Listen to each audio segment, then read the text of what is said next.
আমরা জানিয়েছি আমরা শান্তিপূর্ণ আন্দোলন করব, তবে আপনারা অতি দ্রুত আমাদের দাবিটি সমাধান করুন। বিসমিল্লাহির রহমানির রহিম। উপস্থিত আজকে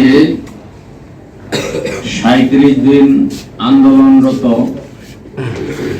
শিক্ষক শিক্ষিকার পক্ষ থেকে আজকে সংবাদ সম্মেলনের সম্মানিত সভাপতি, উপস্থিত আছেন ঐক্য জোটের মহাসচিব শামসুল আলম ভাই, উপস্থিত আছেন আন্দোলন বাস্তবায়ন কমিটির আহ্বায়ক ও সদস্য সচিব সহ কেন্দ্রীয় জেলা উপজেলা নেতৃবৃন্দ এবং সাধারণ শিক্ষক ভাইরা। ধন্যবাদ জানাই যে আপনারা আজকে 1 মাস 7 দিন হলো, তারপরেও এই আন্দোলনের মাঠে আছেন। এজন্য আপনাদের প্রতি আমরা কৃতজ্ঞ। অবশেষে ধন্যবাদ জানাই আজকের উপস্থিত মিডিয়ার ভাইদেরকে, যাদের লেখনের মাধ্যমে আমাদের স্বতন্ত্র ইত্তেদায়ী মাদ্রাসার পরিচয় ফুটে উঠেছে, এবং ধন্যবাদ জানাই প্রশাসনের ভাইদেরকে, যারা ধাপে ধাপে আমাদেরকে সহযোগিতা করে এ পর্যন্ত এগিয়ে এনেছেন।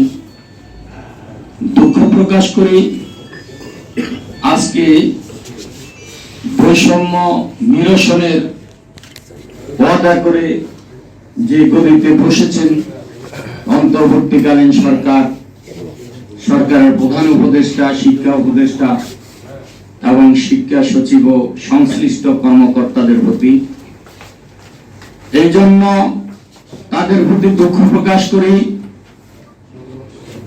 আমরা যখন আন্দোলনে এসেছি গত 13 তারিখে, 19 তারিখে আমাদের একটি কর্মসূচি ছিল লং মার্চ টু যমুনা।